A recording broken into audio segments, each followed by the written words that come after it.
Hi guys, welcome back. I'm Anna, a clinical psychology doctoral intern. Today we're going to be talking about Ikigai.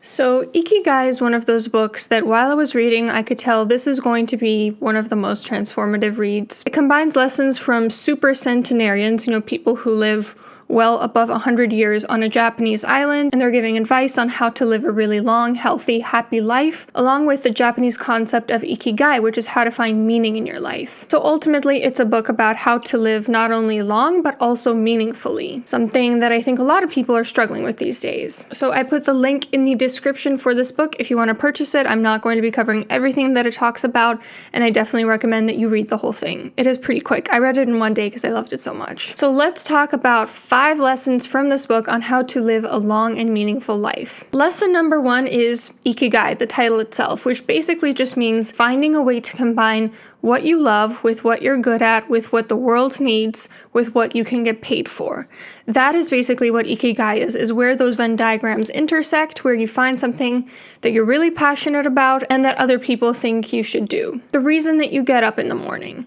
Sometimes when people tell me that they struggle with meaning, either because they're in school, which isn't very fun, or they're doing something that doesn't really enrich them, I like to check in with them about what is it that actually gets you up in the morning? What is it that actually gets you through the day? Because there's something, there's some sort of value that drives us through even things that we don't want to do. Ikigai is something that gives you flow. And if you haven't heard about flow before, it's something where you're reaching a state of pure mindfulness. Time flies by because you're having such a good time. You don't even realize there are other things to do. You don't even realize that time is passing. You are completely submerged and focused on one task at hand. It's something that's a bit challenging, not boring, but also not too difficult.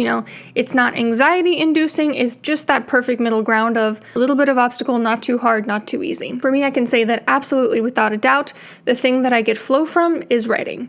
When I'm writing, I could literally go for hours and not feel tired and feel like time is passing by and like I'm having such a good time and I don't want it to stop, and it is the one thing that I feel I can truly focus on. And it is so hard in our day and age to feel like you can fully focus on something because we're so filled with technology, notifications, and multitasking. But when you find that thing that you really love, I think that you'll find it's actually pretty easy to put those things aside. Point of Ikigai is not to be productive or like Sigma grindsa to do something that you hate and then retire. It's actually to keep doing the thing that you love forever, to never retire, to find your Ikigai and pursue it every single day of your life. And when I think about my retirement plans, that entails not having like a job that other people are paying me for, but rather writing. When I think about retirement, I think about, great, that's a time to full-time write.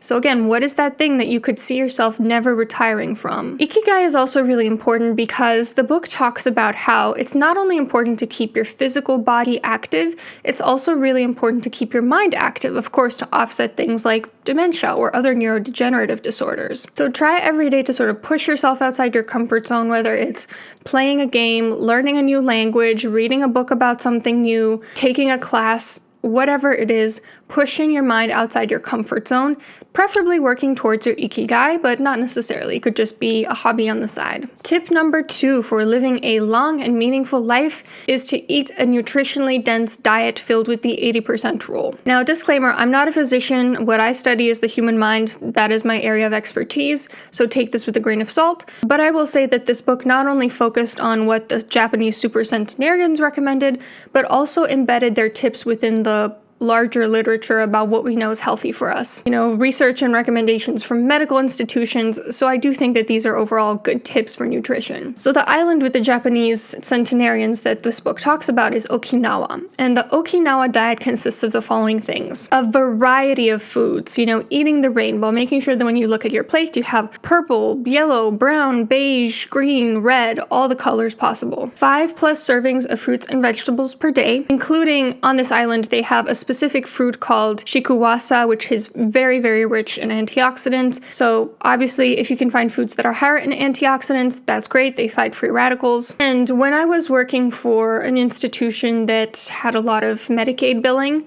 they made us ask people once a year how many servings of fruits and vegetables they get per day. So I do think that is typically pretty recommended and important and an indicator of health. The Okinawa diet also consists of a lot of soy products, vegetables, legumes, potatoes, all in abundance. Grains are the foundation, okay? So they say you should not be fearing things like white rice and noodles. Those are the basic foundation that a meal is built upon. They're very satiating, obviously. They have fatty fish about 3 times a week, things like tuna, salmon, very good for you. They have jasmine tea or regular green tea about 3 times per day. And this also has super high antioxidants and has great properties. I know this, I drink matcha every day. They rarely eat sugar. They try to stick under the recommended 10 grams of salt per day. They don't have dairy products or processed foods, and they use something called the 80% rule. So in Okinawa, people tend to eat only to mostly being full. They think that it's bad for you to eat to 100% satiety and that it's good to keep your stomach a little bit light, to eat a little bit lighter throughout the day. I think this is a really interesting tip because it sounds a little bit aligned with mindful eating, where you're being mindful of your hunger and satiety cues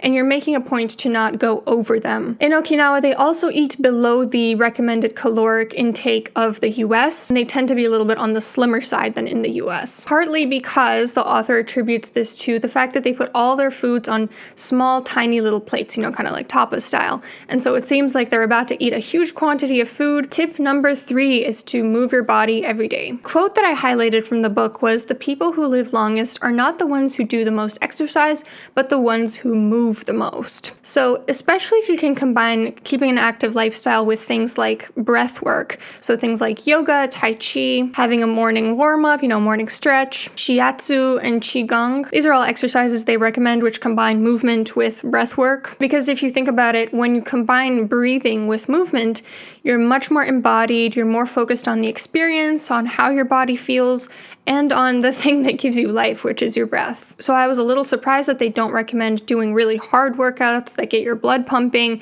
that get you cardiovascularly in shape. They recommend just do things like tend to your garden, take the stairs instead of the elevator. Just move your body day to day. Tip number 4 is the Okinawa attitude on life. So the way that the author describes the Okinawa attitude, it seems to me like it's very stoic, mindful, resilient, anti-fragile, and cheerful. And these are not synonyms. I'm going to break sort of each of them down, but they do work together really well. Stoic means just basically acknowledging what is within our control and what is not within our control, and being able to release what is not within our control. Accepting that the worst case scenario could happen and there's nothing we can do about it, so we shouldn't worry about it.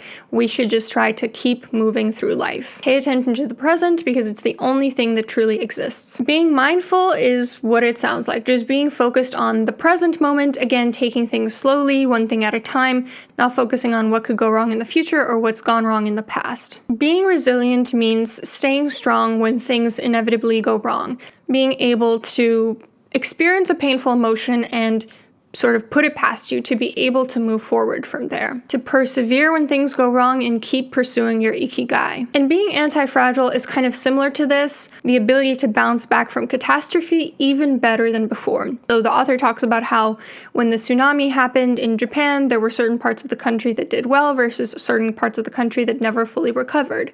And I was thinking about my own people, Romanians, which I feel like anytime there's a catastrophe in Romania, whether it's, flooding or anything of the sort, you always see Romanians on TV sort of sobbing and being really fragile, for lack of a better word. So I think there is something about having a culture of strength and being able to bounce back, to rebuild even when things go wrong instead of just crumbling under the pressure. And being cheerful, of course, is what it sounds like. Just being really happy, positive, smiling to people every day, saying hi to them when you see them on the street, celebrating each day like it's a festival, really going into life with gratitude and a sense of this day is so awesome. And tip number 5, this is an important one.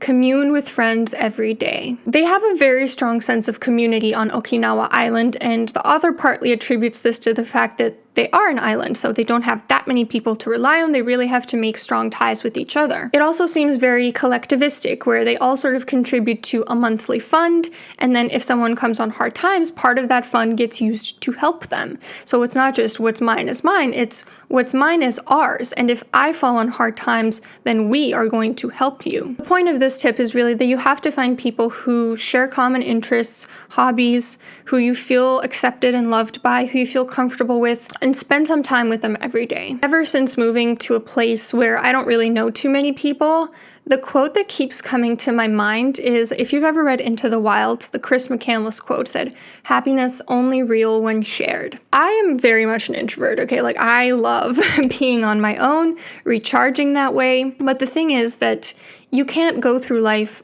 only on your own, because it's just a little bit boring. It doesn't have meaning unless it's shared with other people. So find ways to do that, even if it is, like what I do, which is watching Love is Blind in tandem with my best friend where we're texting about it the whole time, or FaceTiming someone, or going to a dance class and feeling like you're all moving your bodies in tandem. Find some way to connect with other people, even if you don't have a circle in your area. So those are the 5 tips based on this book, Ikigai. Let me know what you think. What are your thoughts? Are there things that you agree or disagree with?